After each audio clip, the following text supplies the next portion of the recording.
I'm going to read a story that's about a third of the way through the book tonight. As Robin said in her introduction,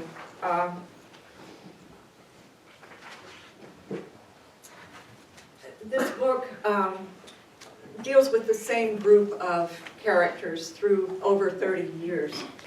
And the two people who started all are two artists, a painter, Agnes Landowska, and a children's book illustrator, Henry Tillman.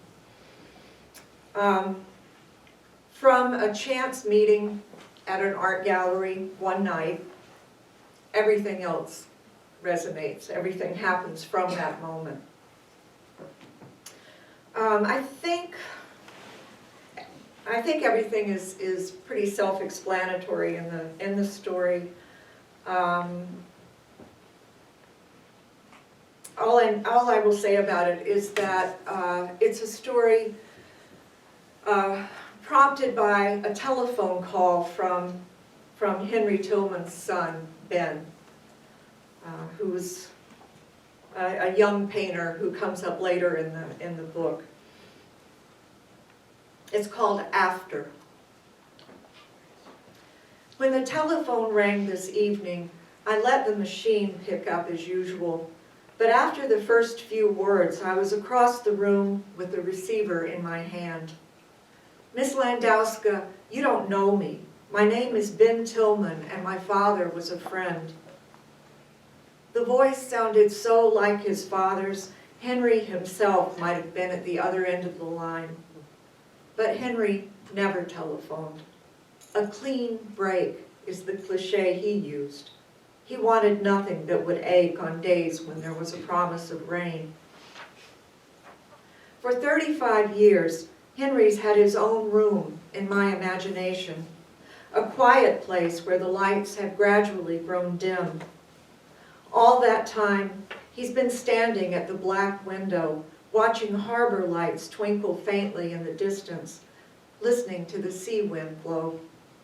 But now he turns from the window and walks to the battered armchair covered in fabric so worn the pattern's indistinct. He sits down, turns on the lopsided floor lamp, picks up his glass of wine and a dog-eared copy of Art in America, the issue with my painting on the cover. He turns the pages slowly. Eventually, he comes to the feature story. He looks at my photograph and thinks, "For this is my fantasy. I can have him think what I want." Leaving her was the biggest mistake I ever made. The windows rattle, the ocean slaps the sand, a fire springs to life in the hearth. I make him sit like that for hours, not out of malice, but because he's holding me in his hands. He's tired after a full day in the studio, and now it's nearly midnight. His wrists are narrow, tanned, and his hands chapped from the cold. Although I've continued to age, he's just as he was when I last saw him. 30, blonde, a fine-boned, unlined face, and deceptive eyes, a startling dark blue. His eyes are still what I noticed first, slightly unequal in size. The right eye opens wider with a kind expression, the left one's shrewd and knowing. That's the one I should have paid better attention to. When the wine is gone, he reaches up and turns off the lamp. For a few minutes he sits in the dark, fingers laced behind his head, listening to the wind try the windows and whistle through the French doors. Though snow's unlikely on the Carolina coast, he finds himself wishing for it anyway, remembering the winter we knew each other, all those walks in the snow. When he stands and walks into the dark bedroom, I follow. He unbuttons his threadbare shirt, his face a study in concentration, his thoughts absorbed in something other than the task. I stand so close, His faint, peculiar scent comes to me, slightly vegetable in nature, a bit like celery. I recognize it at once, just as I do his body, the fleece across his chest, the muscles of his thighs, the shape of his sex. An ordinary human body, imperfect and beloved. He pulls back the cotton bedspread on the narrow bed. He lies down and closes his eyes. And suddenly I know the price of my being here. I am not allowed to speak, not allowed to touch him. I sit beside him on the bed and look down into his face. Half my life ago, I'd have given anything to rest my lips against the hollow of his clavicle. Now I look at him with only mild surprise that he's as lovely as I remembered.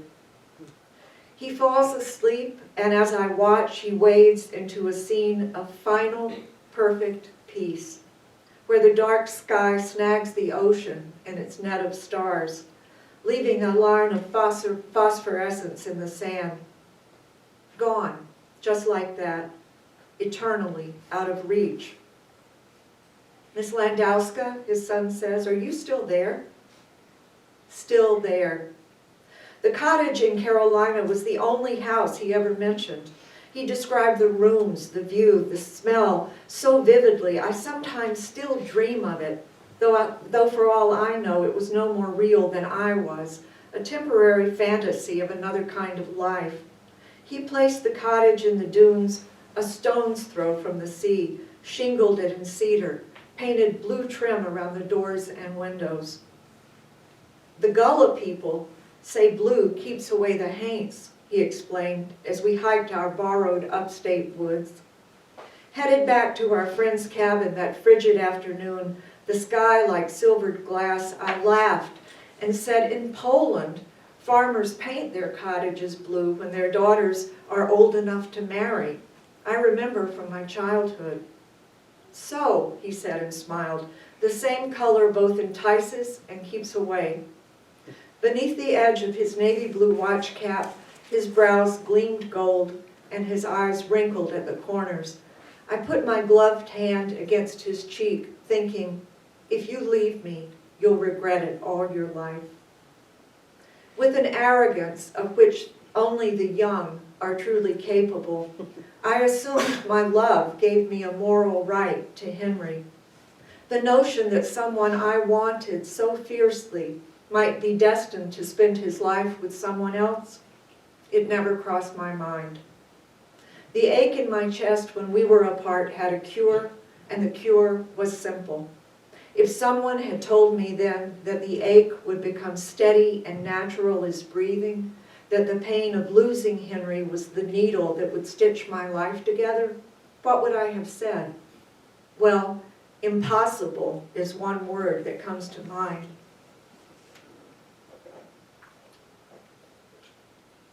October 1972. I was at the opening of a photography show in a gallery on 57th Street when my old friend Blake appeared, steering by the elbow a man in jeans and a rumpled jacket, blonde hair curling below his collar. You two have got to meet, Blake trilled. For all I knew, I could have been standing in the sea and a wave had just broken over my head. I thought, oh, sweet Jesus.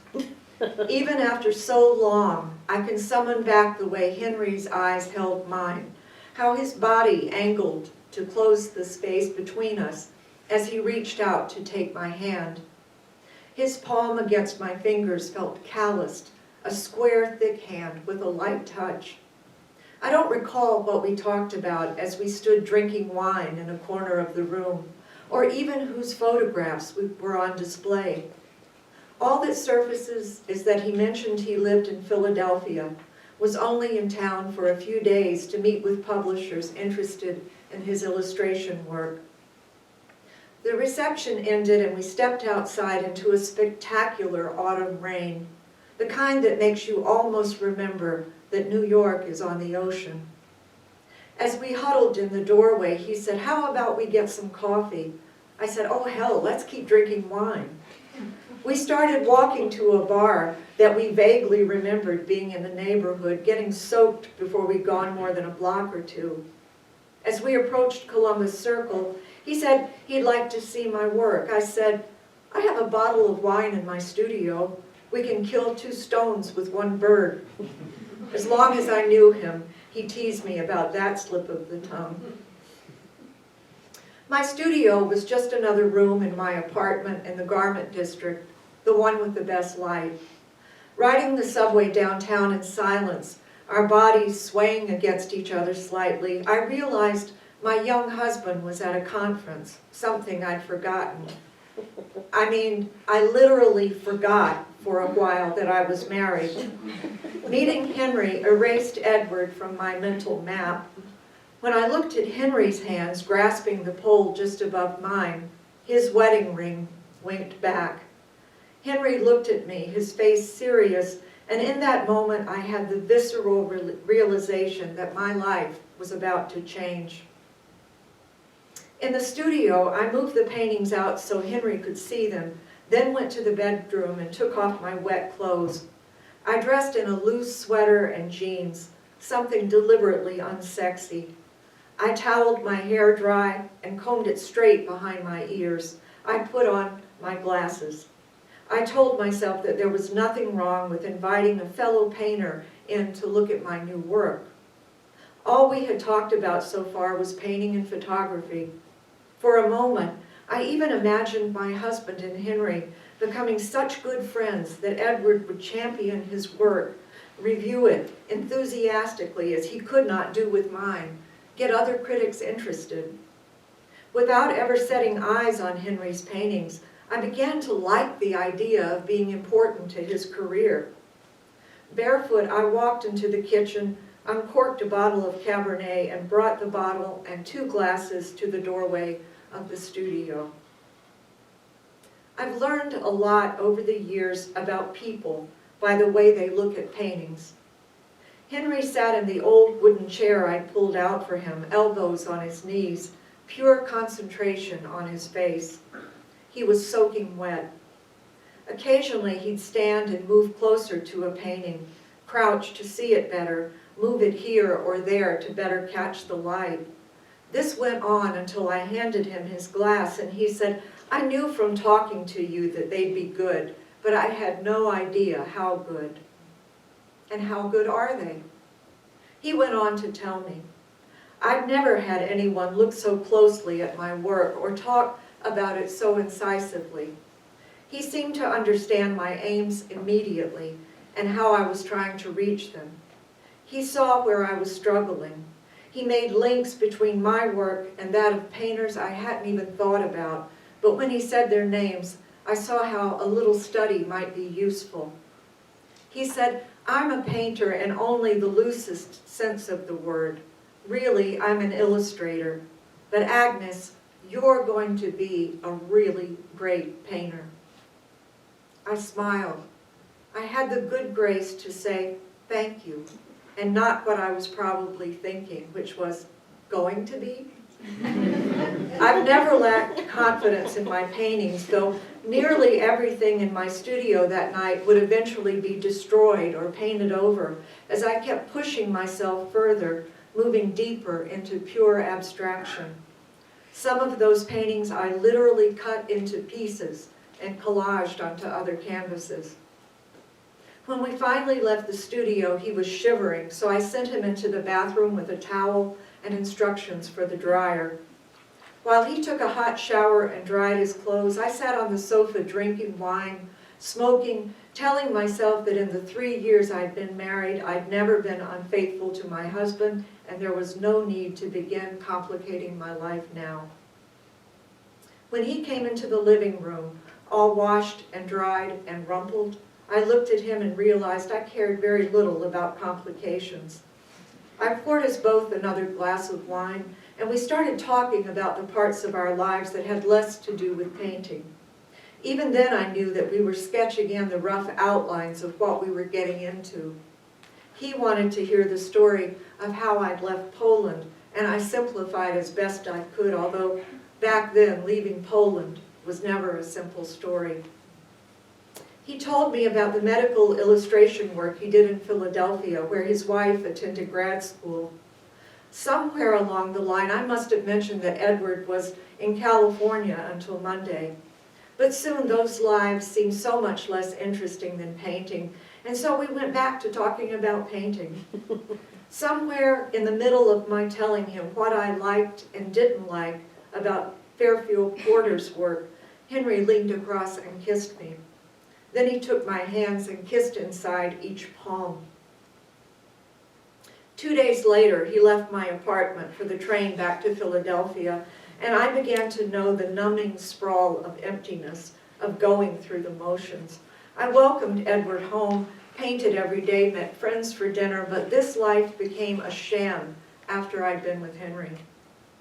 If my first mistake was falling in love with Henry, my second had to be that I believed his marriage was a wrinkle I could work around, a minor inconvenience like my own.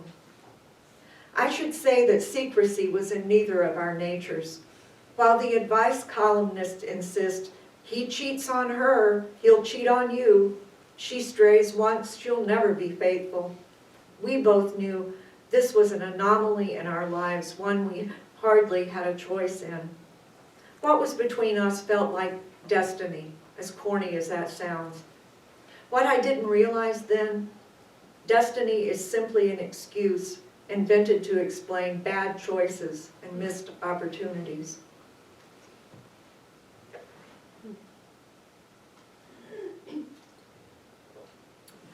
That winter, Blake's cabin in the Poconos was the midway point where Henry and I stole days together when circumstances would allow. The imaginary weekend retreat, week-long residency, sometimes even a fictional trip to see Blake, a safely committed gay man who inspired jealousy in neither of our partners and provided us both with an extra key. Outside those woods, how to stay in touch was a constant worry. Had Edward ever bothered looking at the phone bill, I'd have been hard-pressed to explain 16 calls to Philadelphia in a single month. Had Henry not kept a studio separate from his home, communication would have been considerably more difficult. When we were together, Henry and I talked like maniacs, one topic tripping over itself as it raced into another and another. The desire I felt to know him, really know everything about him, was like nothing I'd felt before or since. Voracious, that's the way I felt about Henry. Also insatiable.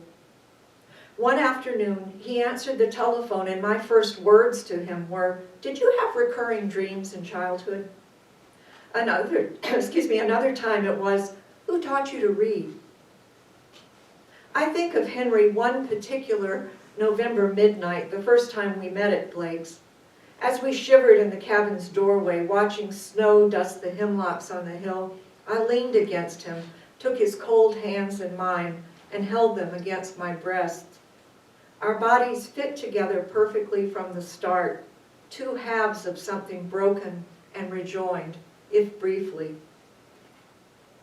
With Henry, the separation between my creative life and the rest of life did not exist. Everywhere I looked, I saw a painting. Every time he touched me, I felt some color stir inside my veins. Vermilion, crimson, tasted the possibility of a love that fed the creative beast inside each of us, one that wouldn't crumble under familiarity the way my life with Edward had. I still believe we had that possibility. I knew him instantly. I saw him clear as light. And what did I see? A man afraid, like many others, afraid of hurting those he loved, of being hurt, of wanting more than he could afford. A man generous and tender, but when the time came, he was colder than glass and his edges twice as sharp. He kept all the promises I was prepared to break. He did not write, he did not telephone. He unlaced his fingers from mine. He said, "I will not leave her," because, he said, I was stronger and would ultimately survive. Not for the last time, I saw that strength must be its own reward. A mistake to keep my silence, to think that I swam perfectly at ease in the empty blue-black sea of my own loneliness.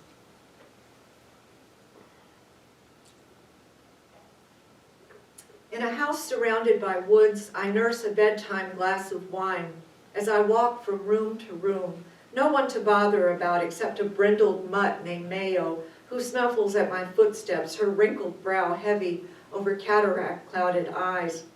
I've lived alone here since my daughter went to college, and I love the solitude a little more each year. On the table by my favorite chair, there's Rika's wedding photograph, a tiny thing, auburn-haired and fair-skinned. She must take after someone on Henry's side. Her dark blue eyes seem more determined than innocent. In her white lace dress, she smiles without a trace of irony, 21 and already someone's lovely bride. She was the victor in our argument. She would show me how it was done, how simple to have a happy married life, how easy to be ordinary. Rika had her church wedding, her string of bridesmaids, her handsome groom, a kind and decent man, thank God for that. I put the photo in a drawer when Rika visits, but I like her look of unguarded trust, an expression that, do I need to say, has long since stopped appearing on her face. The ordinary life she aspired to turns out to have eluded her altogether. A poet with an ordinary life. I might have warned her that she couldn't escape herself, though God knows she still tries. That's something Henry realized, that he was stuck with who he was. I tried to make him see he could have so much more, if only he'd push harder, not settle for the status quo.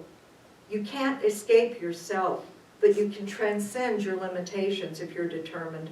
God knows I've been doing it now for over 60 years. By April, Henry's wife's intuition had kicked in. The last time we went to Blake's, Lisa phoned a different time each night, always just after we'd made love. She must have heard in his voice that something wasn't right. He closed the bedroom door behind him, took the phone into the other room, so all I heard was low murmuring, faint music if I'd had more wine, and hovered closer to the edge of sleep. I lay in the wrinkled sheets, instructing myself not to listen, not to think beyond my body in the bed, momentarily cut free of all its moorings.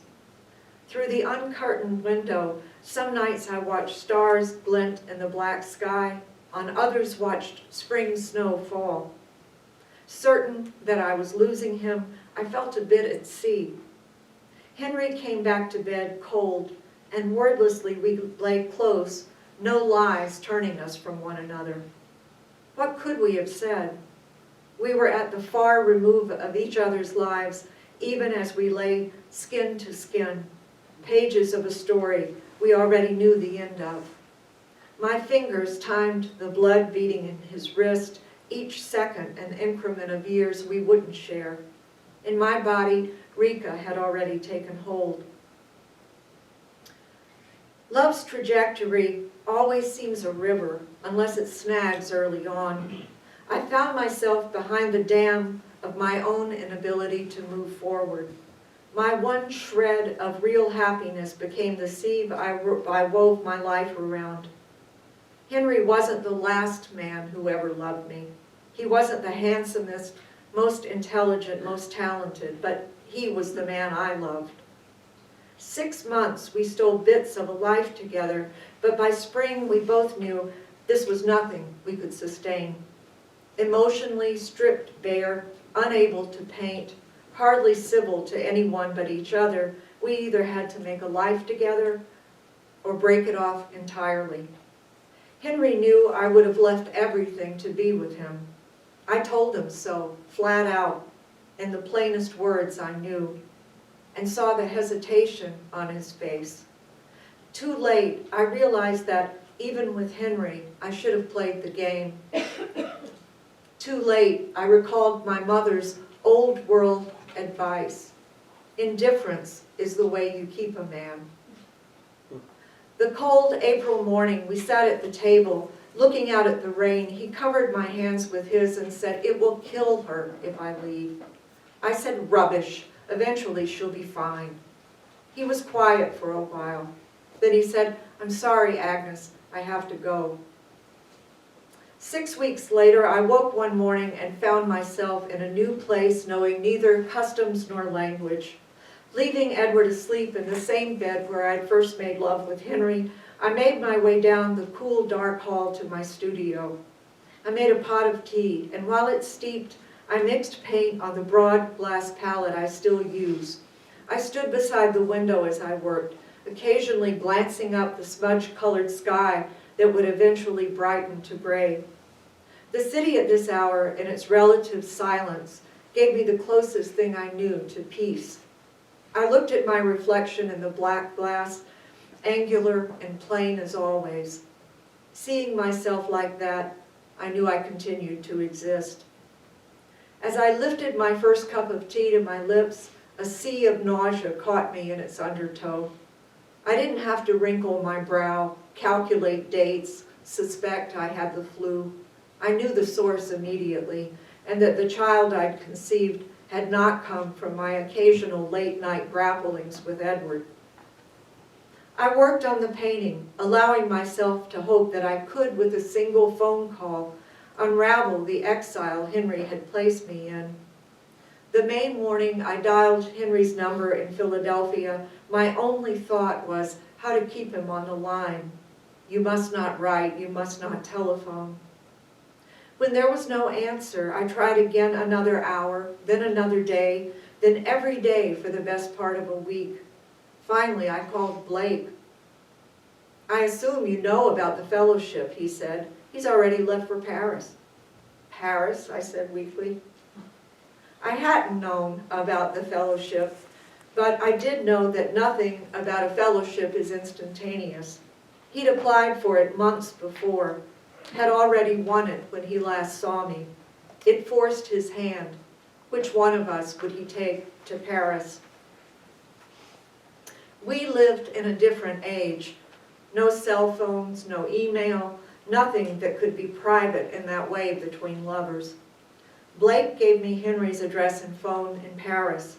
His wife answered when I called, and I stumbled out something about a show I was inviting him to be in. A week later, when he still hadn't returned the call, I sent a letter asking him to phone me. As the weeks passed, I felt desperate, then smashed to bits, then angry. One morning, while I was vomiting up my breakfast, Edward called to me from the shower, "Hey, Ax, I think you might be pregnant," and was delighted, at least until the baby came. That he felt no more for her than mild affection knocked the pilings out from under him. His own child, whom he couldn't love. He spent years in therapy over that one. The next winter, in a black mood, I hunched my shoulders, narrowed my eyes at the icy wind. I hung wet diapers on the line until my fingers chapped, looked down the stretch of brown grass running empty to the windbreak, the overgrown yard of my new house. The same wrist Henry touched his lips again the morning we said goodbye, were tired from reaching overhead, clipping white cotton to the line so it could freeze in the crackling wind. I thought, he doesn't write, he doesn't telephone, because he keeps the only promise he ever made to me. Shivering, I entered the house where our infant daughter slept a few precious hours every afternoon, the only time I could reliably be alone. I lit the burner under the breakfast coffee. Bitterness wafted through the room. Not even the cup between my cold hands could warm them. The old chair scraped across the wooden floor, and on the table were newspapers and magazines. Vietnam was everywhere, the grainy photographs showing my suffering for what it was, personal, therefore unimportant. Even young as I was, I knew I was luckier than most. I had my work. I had Rika, in whose round face Henry's blue eyes shone. I had a successful husband, Edward, whose eyes were also blue, but not at all like Henry's, and seemed to narrow with suspicion a little more each day. That afternoon, if I had tracked him down in Paris, Henry might have said, "Agnes, what do you want from me?" I would have said this, and listened to him breathe, listened to whatever words he could push across the wire. I would have told a lie, because what I wanted from him was everything. Hearing Henry's voice again, I think I might have shattered.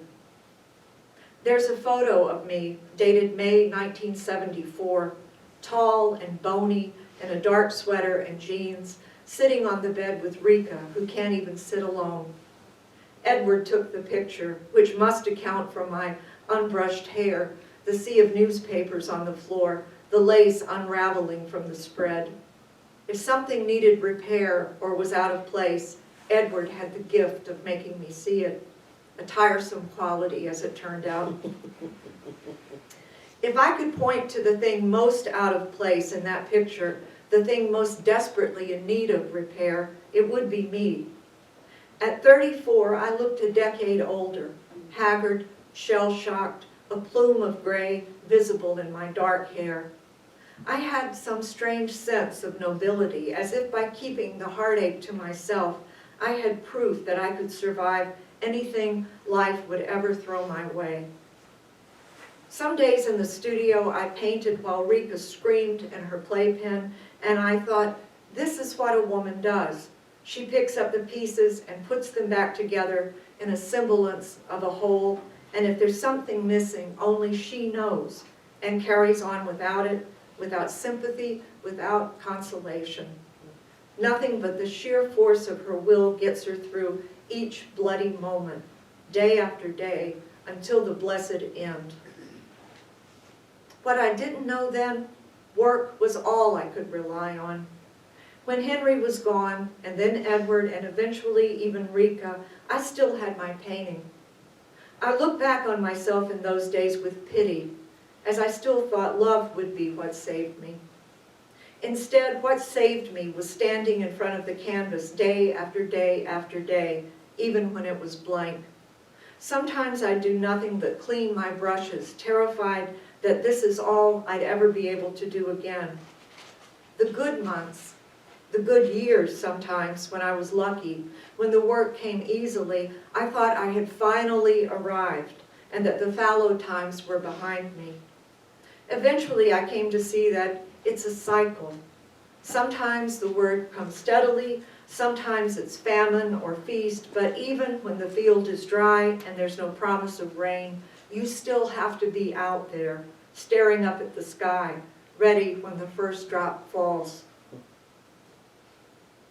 Every love story has a beginning and an end, and that's where the tale is usually focused. What drew the lovers together? What tore the lovers apart? The middle part is only what haunts you at 4 in the morning, when you lie awake remembering the funny thing he said about his parents, the way he listened to you talk with his eyes fixed on yours and his head cocked to one side. I wondered if I spent so much time thinking of him, surely mustn't his mind wander occasionally to me? But to try to weave my own peculiarities into his was undoubtedly a mistake. For years, in fact, I didn't understand that if he had loved me more, he would have made a different choice. He weighed his options, and my side of the scale came up light. Whoever wants to believe they've been passed over? And knowing it, whoever feels quite the same again?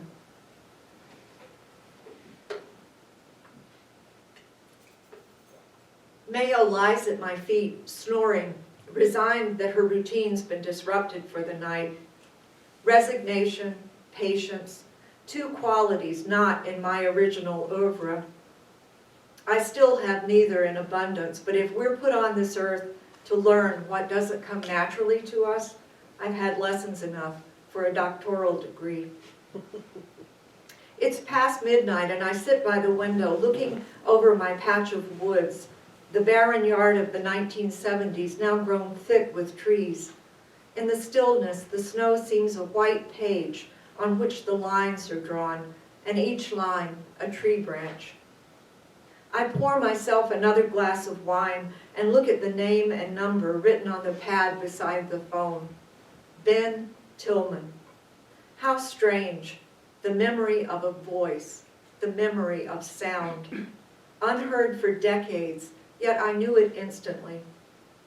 The initial hesitation, almost stuttering the first few words, and then the same light tone and timbre. A voice that dipped easily into irony, at odds with his gentle words. Until Ben spoke to me tonight, I'd forgotten how that irony used to make me feel. Closed out, walled off from what Henry was really thinking. In my lap is the small wooden box where for years I've kept the astrologer's wrinkled paper, telling of the life that Henry and I might have shared.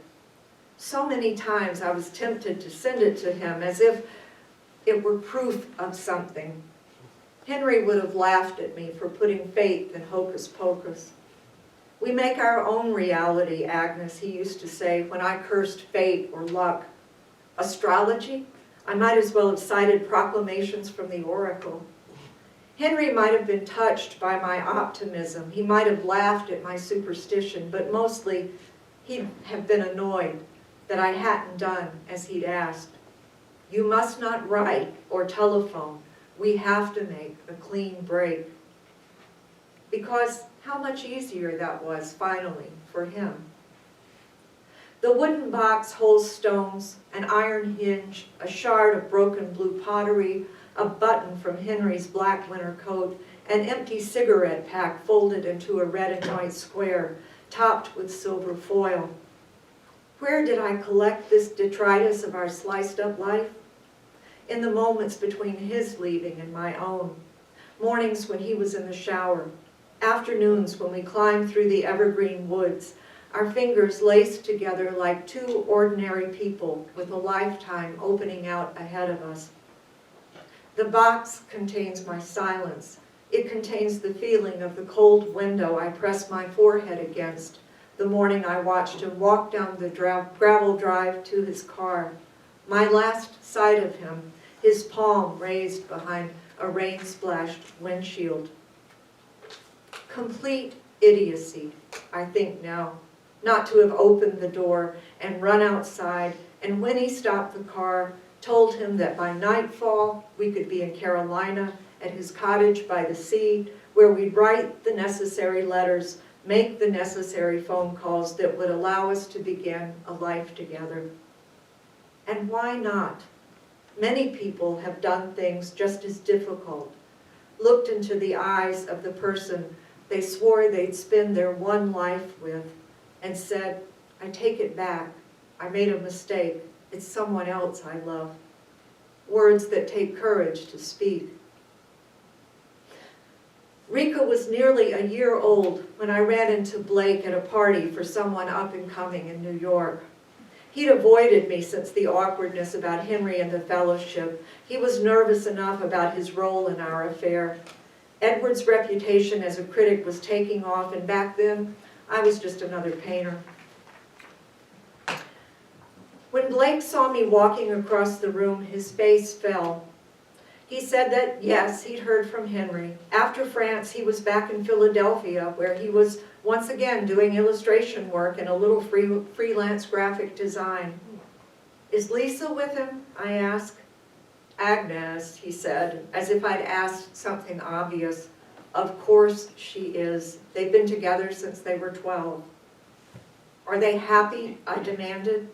I don't really know, he said, lifting his hands apologetically. It doesn't really seem to make any difference now, does it? Did you tell him I'd had the child? I demanded. Blake looked surprised, as if he were just now connecting the dots. Then he shook his head and said, honestly, Agnes, we didn't even talk about you. Then Blake died a few years later, and more years passed, and people who might have known us both were scarce. People who knew we'd been together were almost non-existent. I never heard Henry's name at parties, stopped looking for mentions in the journals. He went another way, took a path he saw early on. On the phone tonight, his son said Henry spent his life illustrating and writing children's books, a life that made him happy. If this is the path he saw for himself, he must have known how miserable he'd make my life, and in truth, how miserable I would have made his, always pushing him to do what he wasn't passionate about doing. Never a moment's rest, just work and thinking about work, and when that wasn't happening, glancing up to see what trouble Rika had gotten herself into. Would he have let her stand at the studio door, knocking piteously, and not let her in, as I so often did? Or would he have set his work aside, pulled her into his lap, and read to her, drawn with her, talked to her? Had he known about Rika, would he at least have stayed in touch? Finding me would have been a snap. Bits were splashed all over, cover stories in all the art glossies, my shows reviewed in the New Yorker, my shows reviewed in the New York Times. And now that I'm middling 60, every mark I make on the page seems to interest someone.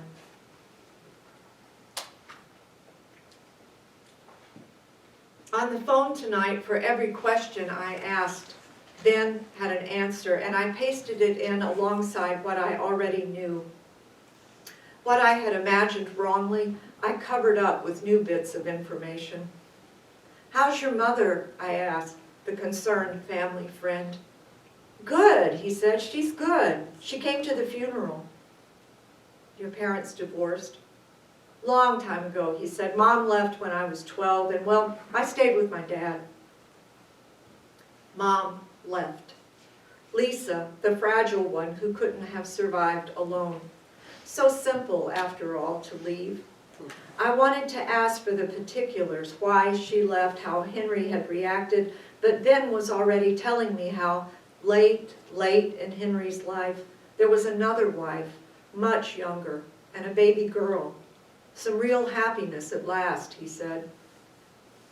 I didn't say much of anything as I sat listening, but what I thought was, how different for a woman. No chance to start over at 60 with a young husband. On the other hand, at 60, a woman has already raised her children. Who would choose to go through that pain again? Ben said, "My dad and I used to talk about your work all the time. When I was in art school, I'd bring home books and we'd go through them together. He loved the paintings. But he never said he knew you until I visited him at Christmas, and he gave me this letter to mail after he'd passed away." After. Somehow the sound of it sliced me to the core. When I found my voice, what I meant to ask was, why after? But what came out was, why you? I could almost hear him shrug. Dad said the letter was important, and he laughed nervously. He'd haunt me if I didn't get it to you. He knew I'd take him seriously. "You believe in ghosts," I said. "I believe in my father," he said. I listened to his silence, opening a space for me to walk to. Finally, I said, "We were lovers." I figured that. Ben's voice soothed in a way I knew well. "He cared for you a lot. I could tell by the way he talked about you." I leaned my forehead against the cold window. For a moment, the color and texture and temperature and taste of being with Henry was so keen, his death seemed as unreal as the years since I'd last touched him. What I wanted his son to understand was not the beginning of our love, not the way it ended. I wanted to share the core of it, elusive and ineffable, even as I heard myself begin to speak. We had a handful of beautiful gray afternoons and mornings, some frozen midnights. You should have seen the way snow filled the trees. He forgot his gloves and his hands were chapped.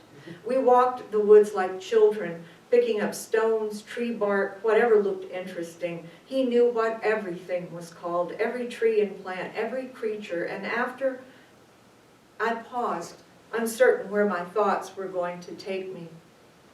I could say that after, I lived my life as if it were real and full of purpose.